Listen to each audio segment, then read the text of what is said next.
There you go. You're gonna do some jumping jacks beforehand, right? Jumping Get ready. jacks, tonguing jacks, Oh, car jacks. There's always a jack ready to go, man. the jack of all trades. You got it ready. That'd be a fun thing, actually. Imagine somebody branding themselves like the carjacker of all trades. I think that would blow up on Insta. Hey, don't be giving out these $1 million ideas for free. We got to save those for us. We got to talk in confidence. What Right, are you man. doing? Guys, everyone here today, I got Jeff. His name might look funny. I asked him, "Are you Joffrey? Is it Geoff? What is it?" But it's just Jeff. He and I've known each other for a while. He is a hilarious gentleman, but I did not realize how deep and interesting he is. Just by looking at him, you'd be like, run of the mill guy, right? Not the case. He is a very interesting gentleman. We're going to get into all the different areas, him starting his own sports, him writing books, him having a podcast, him being a generally funny guy, using AI and telling funny news clips. I think you've got journaling in your blood as well, the way that you write stuff on LinkedIn.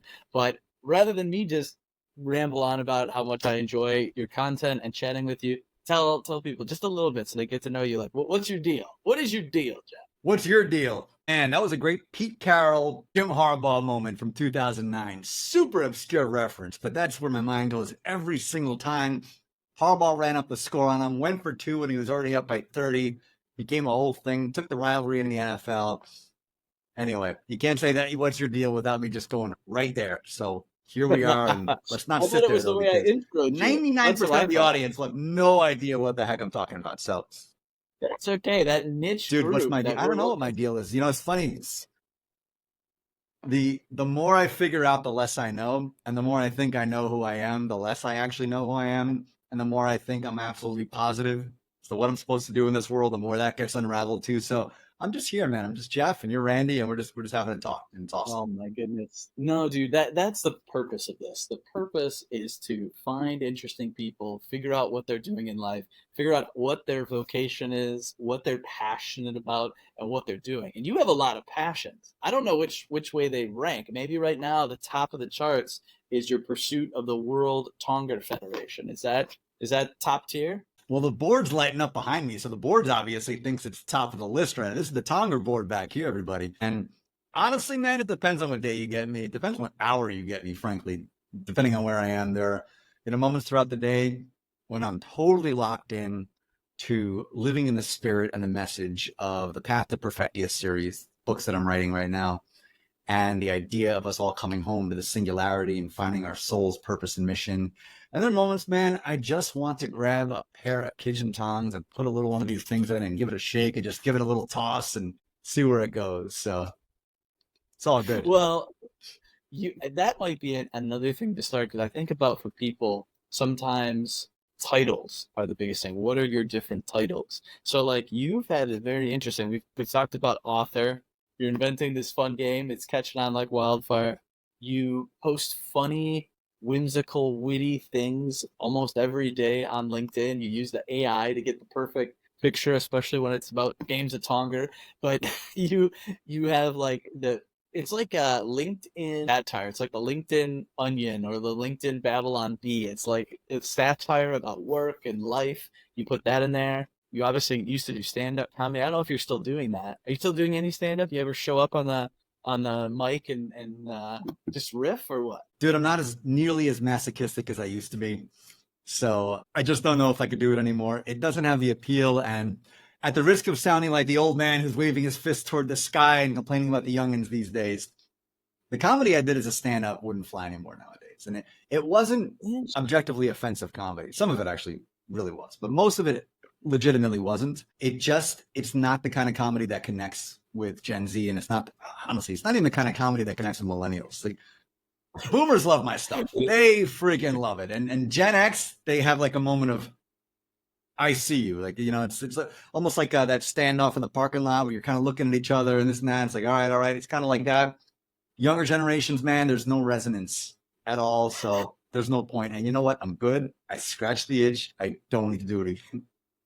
Hey, just you could do like a nursing home tour though or something though. You would kill. You would absolutely slay. Hopefully not kill. Hopefully not. You're the only person from New York who kills in nursing homes ain't the governor anymore. So, Oh, My goodness, dude, I love, and you know what's funny? I suppose it's also LinkedIn, but your comedy is very, it's a thinking man's comedy, I guess you would say. It's not just going for low blow punches. It's like trying to think multiple layers. It's trying to tie in things that are going on and then looking at it from a satirical way. Like all of your posts, I'm trying to think of what would be a good one, but it's very much the satire like The Onion or like the Babylon Bee. It's like something that's going on in the work world that's really annoying, like somebody finds out that having more meetings is the path to success, and we realize and we Yeah. interview these people. What's been one of your favorite ones? Because I love how you break it down like it's an interview with the person, like you've caught up with them and you ask them a question, and oh, I can't believe that they're doing this, whatever. Like, what would it tell us a little bit about the like the comedy you bring to LinkedIn? I think one of my favorites actually is one that I just did yesterday. And I think the headline was something like Local Man has near death experience, describes the experience as the most.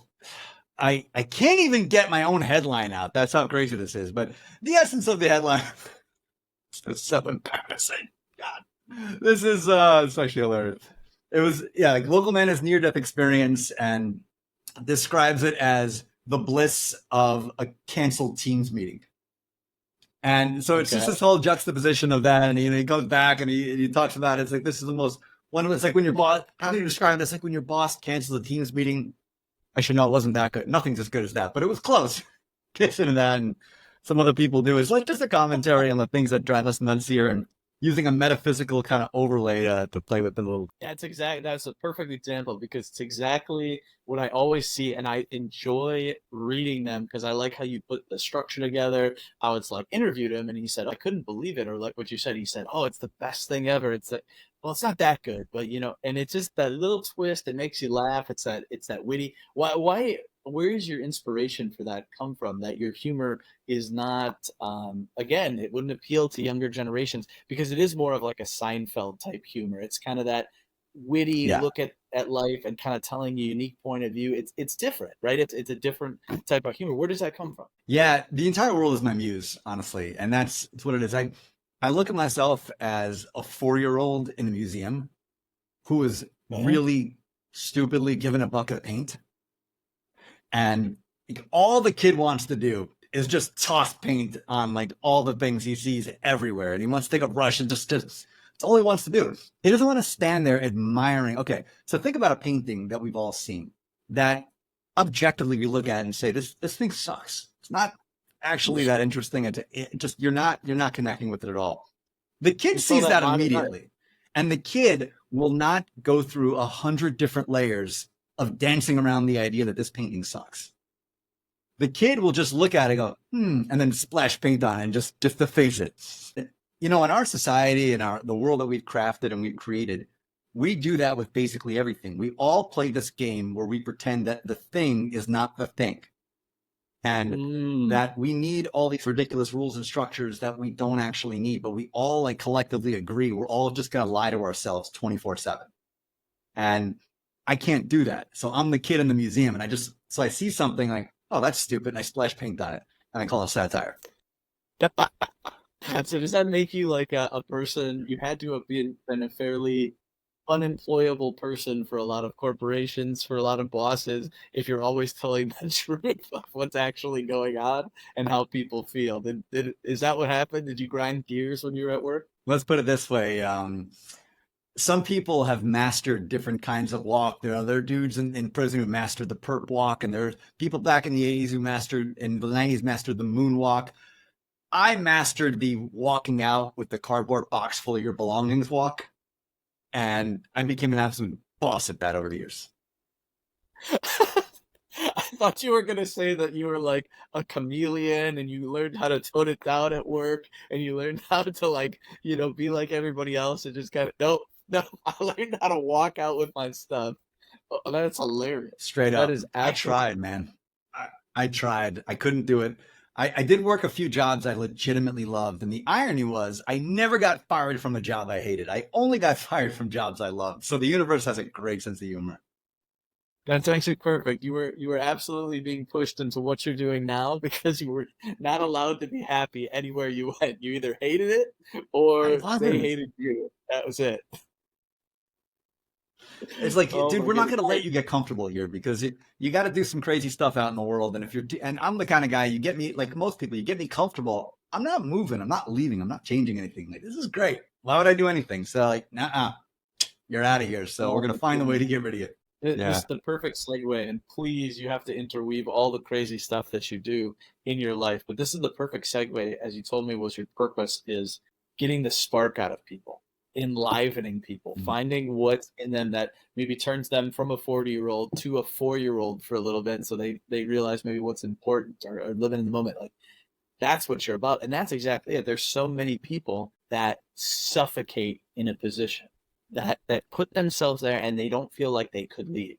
I've got kids, I've got responsibilities, I have this, whatever the story is that they tell themselves, and they just let their dreams and their hopes and everything suffocate under this I'm not where I want to be, using the skills that I want, enjoying what I'm doing. Just they torture themselves. Like you said, you're not a masochist anymore. How many people are masochists in their life that they just go through half alive and being suffocated by what the choices that they've made, and they're not willing to get out of those and to do something different.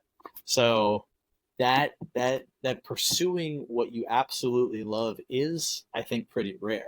I think people do a part of it, but a lot of people are too afraid to pursue what they actually love because it's dangerous in a lot of respects. There's no guarantee it's Yeah. going to work out. And so they'd rather take that safe route, right? The job, if the boss loved you, you might still be there, right? You might be in a totally different direction. I think it's only dangerous if we approach it from the perspective of we are limited, finite beings, and this is the only chance we'll ever have to experience sentient life.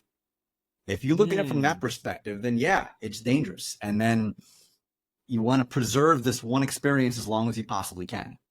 And then you find yourself staring down the paradigm of one of two choices. Am I here to exist or am I here to live? And these are two mm, radically different choices. But if you think this is all there is, truly, then you are absolutely going to put yourself in that exist category because you wonder, I may never mm. exist again, and I may never have existed before this, but this is all there is. I got to squeeze every single moment out of it. No matter how good or bad the moment is, I just got to squeeze it. I extend the time. Therefore, you're going to do everything you can in survival mode. And you and I were talking about how, there are a lot of countries and the people are living in just survival mode because they have prioritized existence over living. And they've not even done it consciously. Mm. This is all trauma responses, but you're focused in on that. Now, if you take a different perspective, which is you're here to experience, and you can experience in a multitude of ways because this is an infinite universe and you are a spark of that infinite universe and you came here just to experience and there will be other experiences, then you'll say, well, I want to maximize this experience. I want to experience the hell out of this. I want to get every drop of the juice that I can out of this squeeze. And then Yeah. if you allow yourself to be in that space, then the way that that juicing process unfolds will become apparent to you because you've allowed that to come in and it will be put right in front of you and you'll go, ooh, let's dance. You're connecting some neurons in my brain right now because a good question to ask yourself whenever you're at a crossroads where you could pursue something that's going to make you more happy. Oh, that's so funny. You would pop up on that. I did that. That's like, it's like I'm the perfect person that I was somehow able to find this clip because he's the guy I was thinking of, Alex Hermosi, who actually said, Yep. like, you're not going to die from it. You are absolutely not going to die. And so why do you act like you are? Why do you act like something's going to, of course, doing this with one hand is so funny. Be like, oh, this is what happens when you don't have a producer. I need a producer. There we go. Get this picture. We'll zoom in on it. Life is good. The worst case scenario for you is probably a little bit of embarrassment, probably a little bit of people thinking a certain thing or saying a certain thing to you, but you're not going to die. It's not going to be a game changing move, especially if you're anywhere in the West or any first world country. We are so blessed to have the ability to really pursue whatever we want, no matter who you are. All the information is out there. Everybody has given away everything for free to tell you how to do it. There's books, there's videos, there's endless amounts of things. So you can do it. And so that That's absolutely right. If you were in another country where you're literally making no money and getting water as the biggest thing for the day, then you don't have as many choices. But for us, everybody probably watching this on LinkedIn, they've got opportunity. They've got the potential to do whatever they want. It's, do they have the courage to do it? Do they have the courage to look foolish? Do they have the courage to not get approval from their peers and from parents if they're doing something that they absolutely love? And you're not gonna get that. You can't go do something radically different that you maybe want to do and have everybody be happy about it. It's not gonna happen. And you have to be okay with that. Not a chance. Not a chance. Tell me We're about all, I comedy. mean, Okay, you had to ultimately, do some everybody's on their own journey. disapproval. Yes. Yeah, a little bit here and there, man. There was a job that I had, and I only worked there for 9 months. And women, I see you. I see you. And you talk about what a long and torturous 9 months feels like. I see you. I do. Okay. That was the spot. And this place, man, I would have probably rather have been working in a Chilean coal mine without any access to oxygen or sunlight than one more day in this joint. Because now I say this with all due respect to people who work in that place with me, because it's much worse than a Chilean coal mine. But frankly, I mean, I'm real talk here. The reason A why collapsing this was the worst place for me to work, Yeah.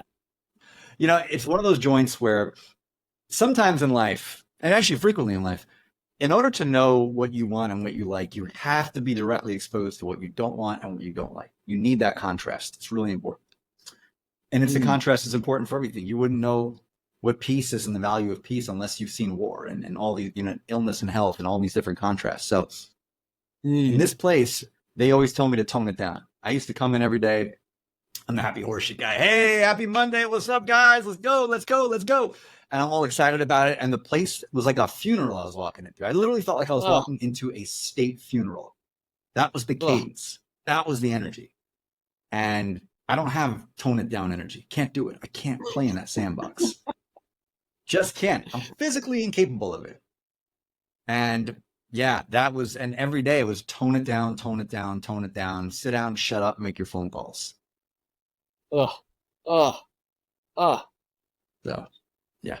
Suffering. Wait, so what, you don't have to give all of the details, but just a little piece of what, you're the happy guy, everybody's miserable, and what was the main thing that you had to do for work? I was a director of sales. It was an association.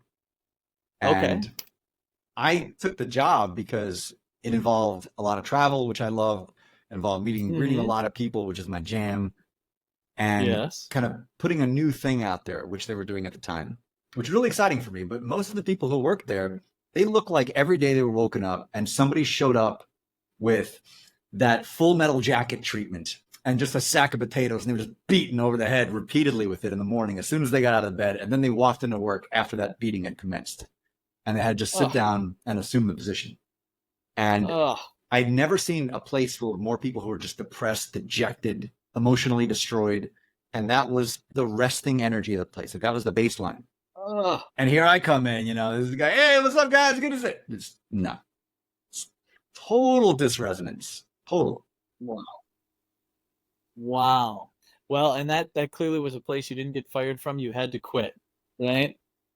Incredibly. They should have fired me like 5 times already. And I don't know why they didn't. Kind of wish they did. Could have gotten some severance out of it at least. But what's it called? Earth hell, basically. So we can't let you out. This is pre-purgatory or something. That's what it was. That's literally what it was. And it actually it helped. I was so miserable. I remember the first day on that job. Can we talk real on this podcast, man? Like, really real? You could swear, you could do whatever you want. This is adults programming. I'm not going to use any words that will get this canceled, shadow banned, or demonetized, but I will say after day 1, I wanted to unalive myself at that job. And not like, like legit.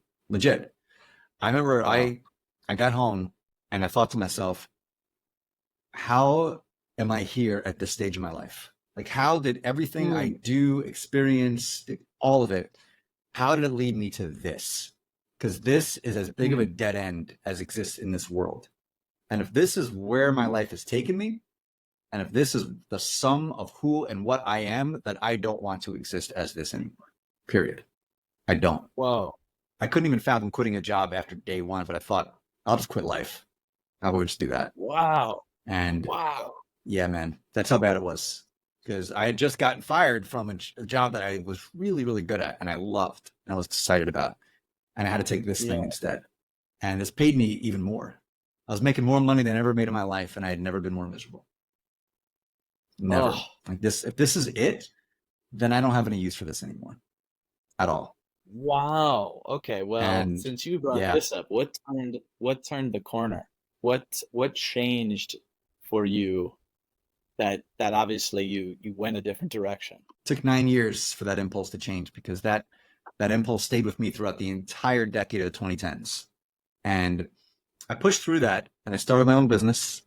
And it was an amazing experience. It was a very challenging experience, but it was a really fun experience too. Because for the first time in my life, I got to do what I wanted to do and what I love to do, and I got to do it on my terms. But the impulse to unalive myself never left me because there was stuff that I just hadn't dealt with. I was just there and there and there and there. And like we were talking about, most of the people out there who have this moment of, I just need to exist. I just need to exist. That was the mindset that I was in too. Until the first time you and I ever met was the week that changed my life. It's the week that changed everything. How Interestingly did this enough. happen? How did this happen? Of course, that comes in my. What? Love the What? visual sound effect, man. That's perfect. Back at 10 10. God, are you calling? Thank you. Tell me. No, So the week leading up to that event, and for those who don't know, yeah, Randy and I met in Dallas at Shay Rowbottom's birthday party in October of 2021. Now, leading into that party, I had a calling that came out to me, and the calling said, you have to go to Texas. I didn't know why. I didn't even know Shay was doing this thing. I didn't even know this event was even on the books. But this calling, it was like a Field of Dreams kind of calling. And it just kept coming to me. And it said, you have to go to Texas. I'm like, why Texas? And it just said, shut up and stop asking questions. Get in the car and go. All right, you're the boss. So I get in the car and I go. And as I'm driving, and it's a road trip. And by the way, from Northern Virginia to Texas, it's not a short road trip. No. A lot of time to think. And as I'm crossing the Mississippi River, I have what I can only describe as a near life experience. People talk about a near death experience a lot. I had a similar thing, but it was a near life experience. I was quite literally taken outside of my body into this grand singularity, if you will. I don't know who was driving the car at that point. It certainly wasn't me, or consciously it wasn't me. Nothing around me was familiar anymore. It was a complete and total out-of-body experience. Maybe a clinician would call it a psychotic break. That's fine. Whatever you want to call it. That's cool. Not hung up on labels. But I was in this singularity, if you will. And I just felt I was in communion with the entire universe at that moment. And everything that I ever wondered about became clear. And the message that I got was, dude, this is all a dream. Don't you remember? It wasn't a discovery. It was a remembrance. This is all a dream. Don't you remember? Yeah. Wow. What an amazing... And that changed everything. And then I started getting these characters, man. Say that again? I'm sorry, what were you saying? No, say that again. You said you started getting these characters? Yeah, so while I was in this experience, there's a word that came to me. So I asked, and by the way, I wasn't speaking, but I was communicating. If that makes any sense. Sure. And I asked, what is this place? What is all this? I recognize this. I remember this now, but what is this? And the word that came through was perfectia. Perfectia. Like perfect with an IA at the end. Perfectia. God. Yeah. Well then, this is a hell of a nice place you got over here. I need the number for your landscaping guy, because if my place can look half as good as this, we're perfect. So I got the word perfectia that came in. And then I started getting these names, the names of Diana and the names of Andy and the names Bianca and Smooth, who end up becoming characters in my book, The Path to Perfectia. And Okay. it changes my entire life. And then I remember why I came here. I remembered why the universe had this dream called Jeff Wallner, and literally jumped into this avatar to experience it through this lens and through these eyes and through these stimuli and through these people and this time and this place. And I just remembered at that moment, this isn't real. This is the universe having a dream that's called my life. Yeah, it's been a hell of a ride ever since. That is a profound idea. So that it's so you were on your way to Texas. You had this experience. And then somewhere along the way when you're on your way to Texas or in Texas, you find out like, oh, she's having an event here. Cool. I'll go to that. Yeah, that's what it was. I looked to see what was going on. Like something's bringing me, and as it crystallized, I knew I was going to Dallas for some reason. I didn't even know why, but I knew it. And then I'm on LinkedIn, and then I just see this posted, this event in Dallas, right when I'm gonna be there. This is too much. I looked up and I'm like, you're good. Whoever the hell you are, you're good. I booked it immediately and then went there. And the coolest thing happened, man. I met you. I met a lot of great people. I met Jamar, and I met a guy who I saw last night, by the way, this guy, Meyer Vyas. Awesome, awesome, awesome dude. I knew him 17 years ago when I was a financial recruiter. He was my first ever candidate. And he just happened to be in Dallas that week and happened to be Whoa. at that event. First time I've seen him in over a decade. Okay. It was And wild. now you just And saw it's just him this again, coolest reunion. It's a great snapshot. but now you've stayed connected. Yeah, and now we're connected, and he does awesome stuff on LinkedIn. Check him out too. He does really fun content, and he's a CFO, and he makes finance fun, like legitimately fun. He's got a great sense of humor. He's got really really cool stuff that he does, and it was just this great moment that letting me know that I was on the right track. And what was Yeah. interesting about that though was I caution anybody who ever has a near life or a near death experience because it's going to get a lot worse before it gets better. Because the moment happens and you think, aha, I got all the answers now. I'm good. Figure this all out. It's nothing but gravy from here. Buckle up, mon ami, because this is when the fun really begins. Because after that, you will have your dark night of the soul. It's baked into the cake. Because what Mm. happens is you have this moment of remembrance where you remember how good everything was and how perfect the other side truly is, and how it's this realm of just bliss and love and just joy and freedom. And then you're in this body now, and you got bills to Uh-huh. pay, and you got a bad back, and you got all these things that are going on. You got in-law drama, and God knows what else is happening. Whoa. And you A just feel million weighed down by the distractions. heaviness of it. You're weighed down by it. Mm. But you fight against that now in a way you haven't before. Because before you thought it was just normal, it was just how life is. The worst thing that can happen is you get a glimpse of how much better it can be. And then now you have this wrestling match that's happening. And you realize you're on the path to integration. You have to now Mm. integrate what you've remembered into what you're experiencing. And how do you bring that together? And that the tug of war begins, and it's called the dark night of the soul. And you got to expunge all your beliefs. You have to expunge all your old habits. Got to expunge all the things that no longer serve you on this new journey. And man alive, that is a process. That is a gauntlet, and that will bring you to your freaking knees. But if you get to the other side of that in one piece, you are cooking with oil, baby. I mean, there would be no other way but to have that experience because once you shift your paradigm and your belief and your knowing that radically, how can you go back to exactly the things that you were doing before, the same life, the same standards, the same people around you?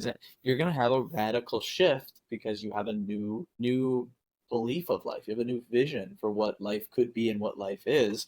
And like you said, a remembering. I have not had such a profound experience. Dare I say, maybe the reason is because of so much the darkness part had gone on for so long that you needed something profound to get you out of it. It had to come hit you with the two by Yeah. four in the head and change it because you had been there too long. And that's a very comforting thought that we can be going through life on a path, and even if we're wrong, if we have a purpose, a direction that we're going, that we can get hit with a 2x4 and change. This is the exact comment when before we started rolling that you were talking about, that everybody has this divine spark and they just need to find it for themselves. Whether that's being an excellent barber and making their whole neighborhood great, or whether that's achieving some other dream. It's like wherever you are, you're amazing and you're alive and you have this spark about whatever your hands find to do, right? Whatever your mind goes towards, whatever you do. And I used to always believe, and I don't know if I do as much anymore, so it's real talk here, that if you were on the wrong path, God would come along and hit you upside the head with a 2x4 to correct your direction. Now he did that for you, so you're living proof that that actually can and does happen. But I think what I was, and maybe there's a component in there we can dig apart, that you were looking for something or you were pursuing or you knew. Because I also see a lot of people that are essentially sleepwalking through life, never really contributing anything of value, not making themselves happy, not making other people happy, sometimes even just the opposite, making themselves miserable and everyone around them miserable, not pursuing what's important to them. And I thought, well, we all are here for a purpose.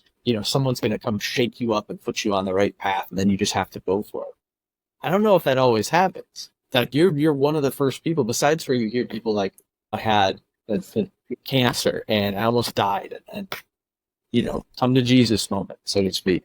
I got in a car accident. I had a other kind of illness. There's something that like makes them get the proper perspective on life, and they go in a new direction. So I have heard of that, but I haven't met too many people, and I've never heard of anyone having the switch that you have, which is it's very encouraging. It's encouraging to think that there was something about what you were doing that allowed that to happen. Because it doesn't happen, it can't possibly happen for everyone. Because I've seen people absolutely waste their lives on nonsense. What do you think was the catalyst? Why did it happen? I think because I always knew that there was some reason I came here. And I knew it wasn't just to go through the motions. And I knew that since I was a kid, which is why whenever I was in these jobs that I really hated and were totally unaligned with why I was here, I didn't just feel like this resting kind of like misery. I felt literally suicidal. And it was my soul basically saying that the best way I could describe it, think about a kid on a college football team, right? And he's recruited to be the starting quarterback. And he's just riding the bench as like a third stringer. The coach promised him a starting job, but he's not seeing the field at all.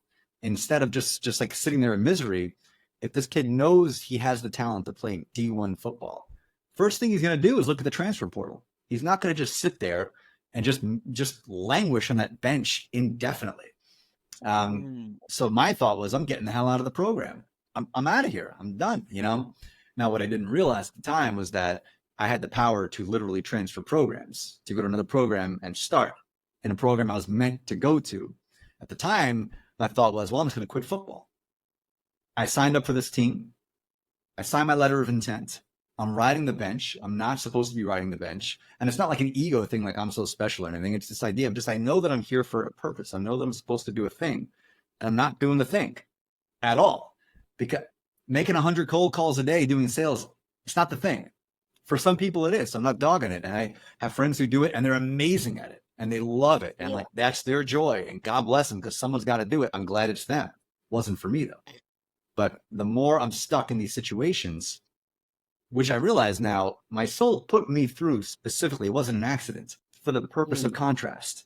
To see, okay, if you know for a fact this is not what you're here to do, this will illustrate so clearly what you are here to do. And then once you find that, you're going to go balls to the wall with it. So I would say to anybody out there wondering, how do I kind of get myself awake? Ask yourself what you really don't like about your life, any circumstance around it. And then ask yourself, okay, what's the polar opposite of that? And how do you lean into that?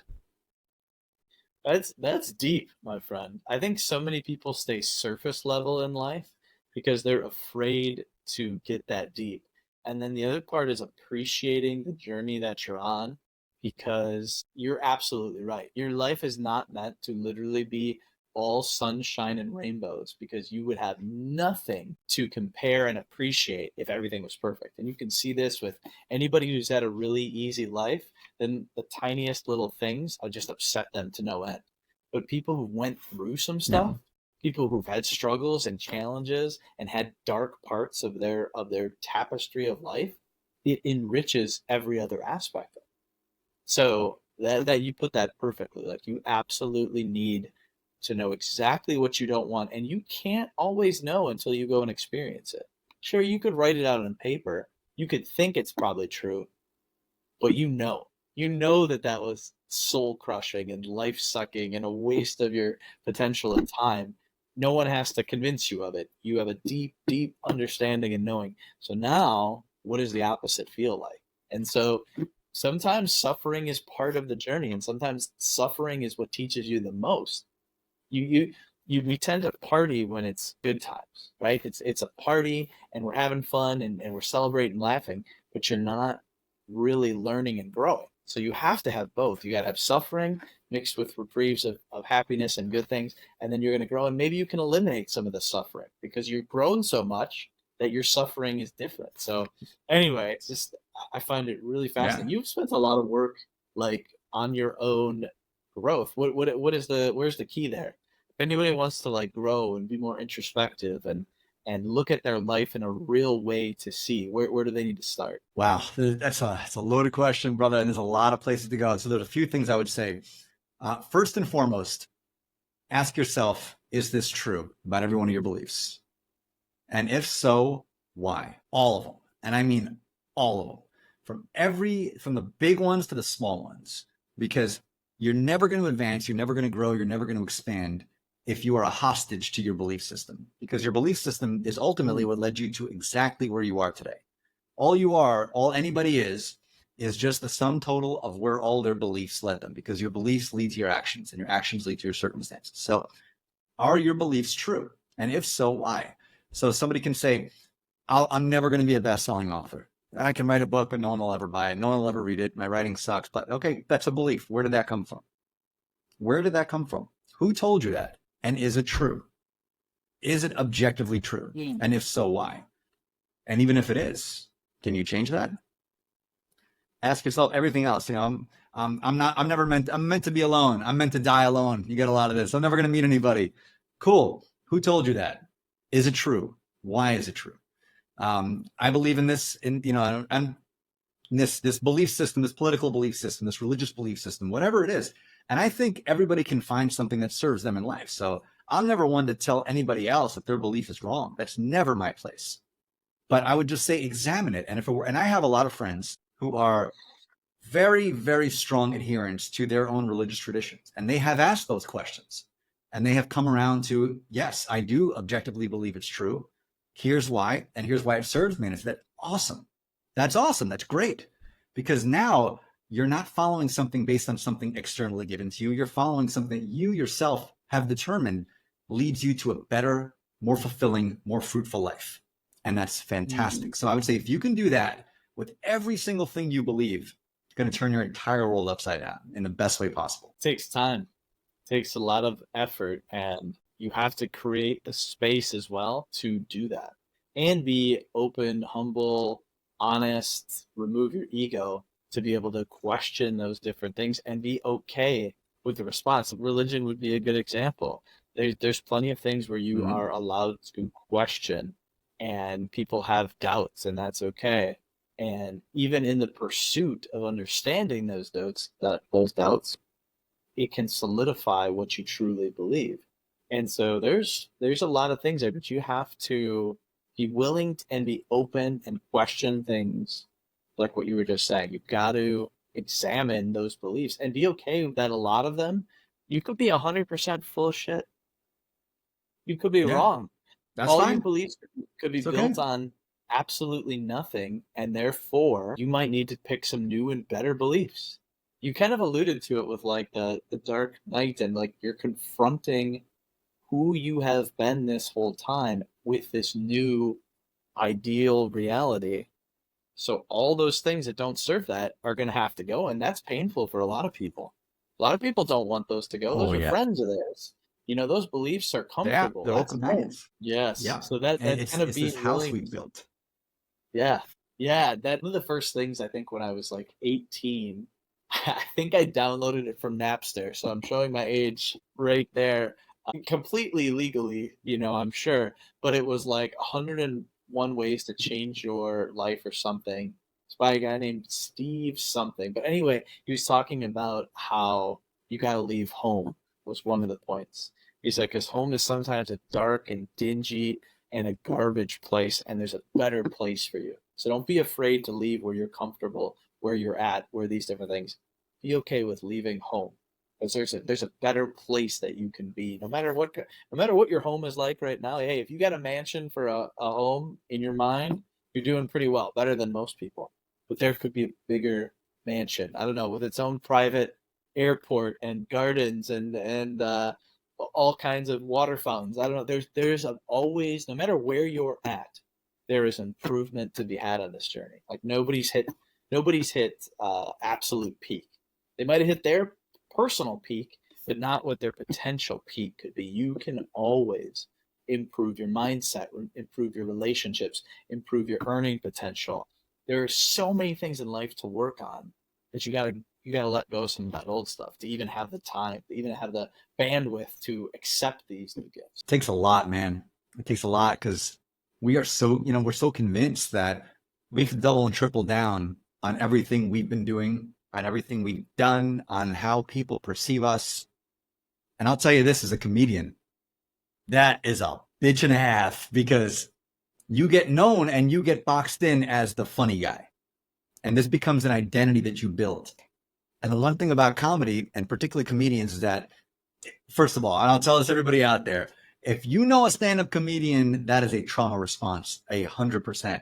Because Randy and I were talking about this backstage, and it's true.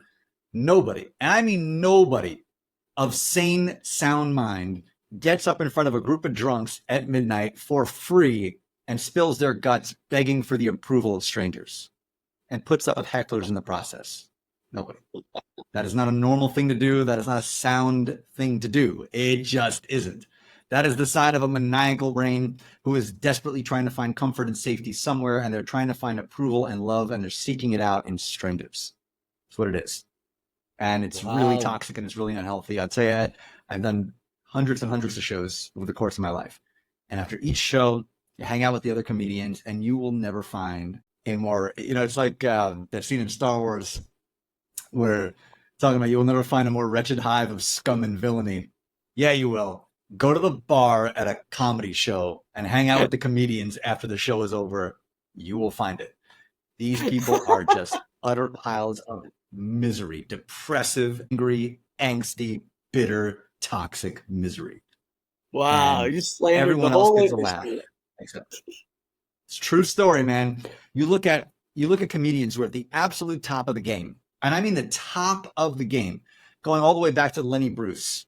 And then you look at the Greg Giraldos of the world, and you look at Robin Williams. You look at how it all ended for them. These are people Mm, who are millionaires, who are famous, who had it all, who are beloved and revered. And you look at how it ended for them all. Chris Farley. I mean, you can go on and on and yeah. on and on and on. Because comedy only doubles down on it. Everyone else got a good laugh, except for them. The comedians never laugh. It's the trope of the sad clown. The comedian never laughs. It's for everybody else. And they just go deeper and deeper into the pit.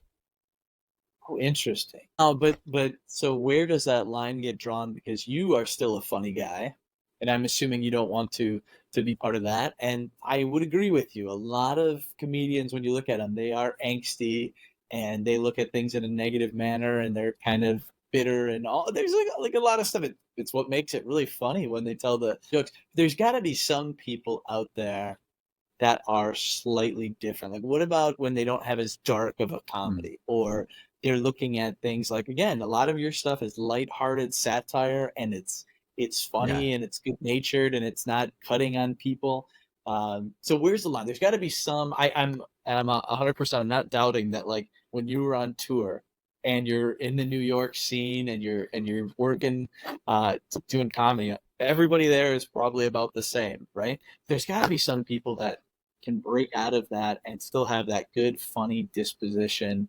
I don't know. Like, what is it? Then why? What is there? Is it doom? Like, are you doomed if you're just so freaking funny? You need all this back darkness to draw on to make this content, or could you be a well balanced, happy, person as a comedian? What do you think? That's a great question. I would say there's fundamentally two ways you can go with it, right? There's two kinds of comedy. One is activist comedy. And I don't just mean political activist comedy. And there's a whole lot of that from Bill Maher to Trevor Noah and all the rest. Sure. Within that activist comedy realm, you have personal activist comedy. And this comes out when people talk, basically what they're doing is they're saying, this is the way the world is. I don't like it. I'm going to shit on it. And the world could be their own life, could be relationships in their own life, could be like their crazy mother, whatever it is. They're working out their stuff through comedy. What they're basically saying is either this political candidate sucks and I don't like him and I'm going to make jokes about him. My mother-in-law sucks. I don't like her. I'm going to make jokes about her. I can't find a boyfriend. I'm going to make jokes about how men are terrible. And it's all this activist comedy. This is where the misery lives.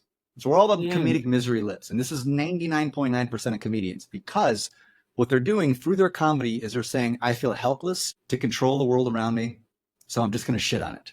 I hate it. I'm resentful about it, macro and micro. So I'm going to use comedy as my weapon. I'm going to weaponize my sense of humor against this world that I don't like, I feel has been unjust to me and to others. And then there's the other side of comedy. This is where I used to live here. In fact, I'm not throwing stones, brother. This was my jam. This was my home. I paid rent here. But nowadays, I try to live in another place, which is, like we were talking before, the 4-year-old who walks into the art gallery and sees the painting and just goes, and just splashes paint on it and just points and laughs. Yeah. It's not because the kid hates the painting. It's not out of like hatred of the painting should be different, or there's an injustice to the fact that this painting was being hung up in this part of the museum. And there's not this like taking it so seriously. It's just throwing paint and pointing and laughing. Like, that's awesome. And it was funny before. Now it's even funnier. And just moving on and throwing paint on the next thing. And that's a totally different tack. And there's a lot more joy in that, frankly, because what you're saying is, I'm glad the painting is here. I like that the painting is here because I can play with it now. It's this fun thing I can play with. The way kids see everything. Kids don't look at something like a painting and say, I hate that. Kids are like, oh, that's super fun. They throw more paint on it. Like, that's even more fun now. Look at that. The comedian looks at a painting and says, there's an injustice around that painting. Think about all the slave labor it took to create that painting. Think about the underpaid workers at the museum who had to hang up the painting. Think about the people who are triggered looking at the painting because it reminds them of childhood trauma and collective generational trauma. They can't even look at the painting as a painting without thinking how they're offended and upset about the painting and what it makes them feel and how they need to like destroy the painting because they're angry and lashing out. And all that will do is lead them to lashing out at the next painting and so on and so on and so on. Well, it's a loop. They get what they were looking for by doing that, which you see a lot of people, even just on a smaller scale. You've probably got relatives like this and whatnot, where like complaining is their favorite sport. Like, how can they have the best complaint? How can they find the best fault that they can push down to make themselves feel superior? And if you get that reinforced with positive reinforcement or make a loop out of it, then it just gets worse and worse. And in this case, people are funny, they make fun of stuff, people laugh, and then it just keeps going. But it doesn't make them feel good tearing other things down, if that's their type of comedy, which is most comedy, really, is tearing stuff down. Even if you do it in a lighthearted and kind of a fun way, you're still poking it, poking it, poking it. So how can you have more of a childlike humor in the best possible way, and not childish, but childlike? How can you have that energy and that happiness for it and that playfulness with it, where there's no mean spirit behind it? It's like a healthy place to be.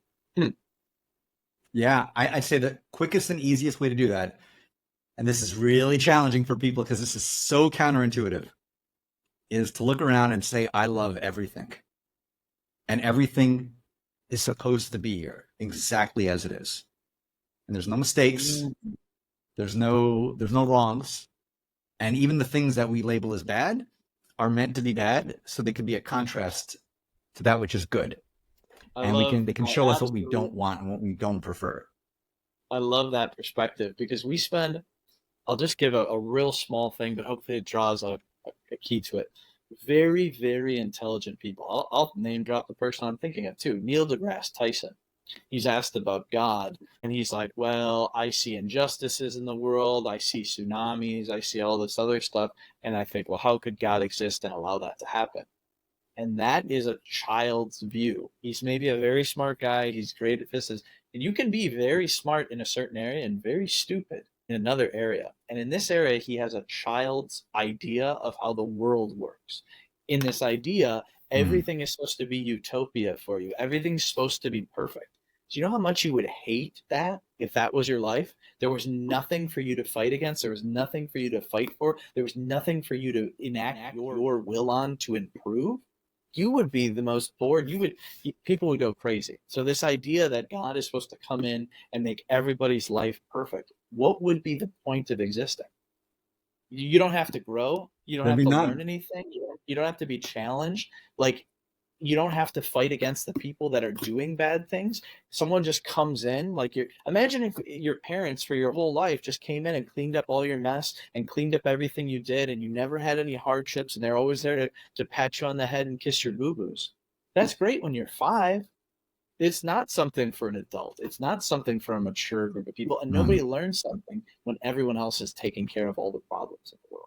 So anyway, that's my rant of just like, Yeah. again, how you can be very smart and have some very stupid ideas that don't make sense outside of, they sound great on a bumper sticker. They're the bumper sticker logic, Absolutely. like that's as far as it goes, basically. But you're making a great So point. Randy, Like, you're a cheesehead, right? You're a Wisconsin guy. I gotta be. I'm born and raised. I can't get out of this mindset. I can't leave it behind. Okay, I'm so cursed with it. well, let's play with this then for a second. Okay, let's say next year, Jordan Love, he channels like his inner Peyton Manning, and the dude just has a record-breaking NFL season, and the Pack just roll the NFC North. They roll through the playoffs. They win the Super Bowl by I 3 touchdowns, 7 or 18-0. Everyone's having the greatest time ever, and it's like we'll be talking about that season forever. And like this is top of the mountain. Sweet, how fun is that, right? Okay, and the 2025 season rolls around. They do it again. They do it again. They repeat again. My God, this is the greatest thing ever. Dynasty. By year 3, like, wow, okay, well, we won again. That's all right. And then year 4, you haven't lost the game in 4 years. Now, fast forward to year 10, you'll be begging to lose a game. Begging to the Bears of all teams, to be begging for the Bears to come up to Lambeau and smack you around just because the idea of doing nothing but winning will destroy you mentally.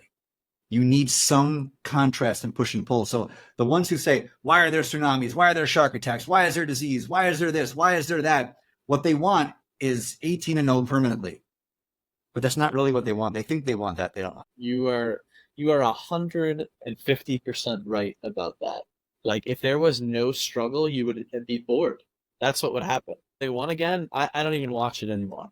That's what it would be. You Yeah. would be You wouldn't. absolutely completely bored with it, which is the same as your life. If everything went peachy Yeah. keen every single day, and you can't be in the depths of despair and trenches for forever.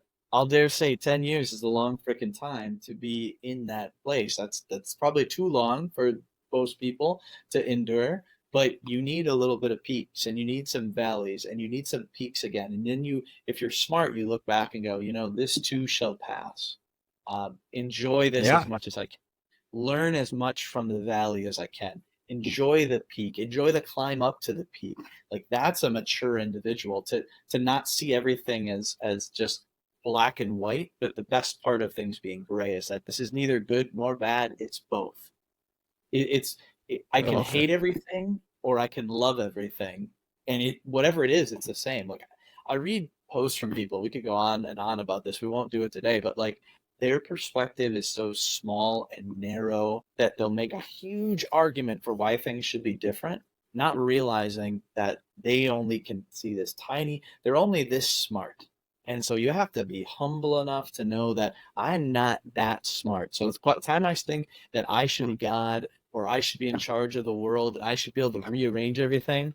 I've yet to see anybody that I would allow that to be done. They're not that good, and I'm not that good. That's why they don't have me in Yeah. charge of the whole world.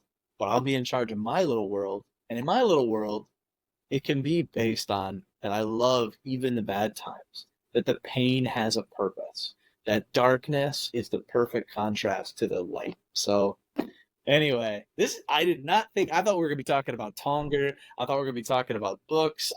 We have went in an awesome direction. I absolutely love it. That's why this is going to have to be a repeat. We could talk about Tonder next time. Yeah, Maybe man. we will, maybe we All won't. It good. doesn't matter. This is the kind of conversation that people need to have with their friends, with themselves, and reflect on what am I doing in life? What is my purpose?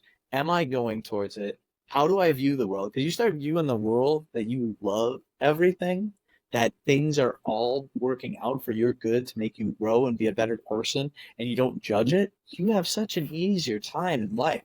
I know so many people, and just rambling on here, but so many people bemoan the circumstances of their life that they cause to happen. If they could Yeah, choose differently, and they absolutely. will keep happening, you keep repeating the lesson, you keep repeating the tests until you learn the lesson there and change. And then that test doesn't come up because you've already beaten it. It's like playing a video game on a loop. Absolutely. Well, you keep falling in the hole, you ain't getting Yes. past this level. You gotta run a little differently. You gotta double jump. You gotta do something to get out of there. But anyway, we gotta do this again, dude. This is Yeah. so good. I 100%, I'm so man. glad. You know what's so funny? And you could tell me this as kind of a closing thing. I would have never known unless on that car ride it shook you up that much. You came off as a electric, magnetic personality, super fun guy, and then that was super consistent on all your content on LinkedIn, obviously after that. But was that like a mask at that time? Because you just had that experience. Were you in a place where you still, when you went out, you lit up the room, or did it shift? And you, because you were, I remember you made quite an impression on me. Ah, appreciate that. I was, man, I love the energy of being around people. I have for as long as I can remember. And I love an energy of a room of people who want to be there and are not all just there to get something out of you. Because those rooms I don't like. So, chamber of commerce events, things like that, man, I don't jive with those. I've been to some of them. Some of them, there are some great people I meet there. Generally, the vibe is not my vibe, man. It's not my vibe because everyone's looking to Oh, sell and take. There's no give, it's only take. Here's my card. Call me, hire me, refer me. What do you? And they begrudgingly ask, "Well, what do you do?" Okay, all right, let me get your card. And there's no energetic exchange. But at an event like we were at, Shay's thing, man, there's an energy of exchange. Everyone's excited to be there. They're happy to be there. Like there's actual genuine interest in who you are and what you're all about and what you're doing. And there's reciprocal interest. So there's like a real energy about that. And it changes room to room. But man, I was happy as hell to be there. And I love that stuff. So anybody who's watching this, if you got some fun going on in your town, let me know. We're gonna bring a pair of tongs. We're gonna bring this board behind me. We're gonna throw some stuff. We're gonna have a great time. Let's do it. we Tonga needed to Tour talk about 24, baby. That's Tonger it. is Tonga the Tour life. 24. Let's rock. All right, well, we'll cut it there, but this has been an absolute pleasure. We will do this again. You will have to be on. We have to talk. Hey, and it can be exactly the same. I want to talk about real stuff, and I really appreciate that you were open enough to bring that up and just give us a view into your world about how you look at things. A lot of people need to have this shift. A lot of people need to be whatever struck down on the road to Damascus. They need to have that come to Jesus, the 2x4, whatever it is in your life to shake you out of what you're doing. And if it happens to you, you are truly blessed because not everybody gets actually the shake up and changes the way they think. So it's so cool to talk about it. I absolutely loved it. It's been an honor, man. And I appreciate you having me. This has been an awesome conversation. And everybody out there, much love to you. Appreciate you listening. Remember, you're the whole universe having a dream as you. So have the best dream you can. Ooh, I love it. You've been connecting neurons. I got sparks going on in my brain. This has been awesome. Absolutely love it. All right, we'll do it again. Really appreciate you, bud. Let's go. Have a good one. Bye bye.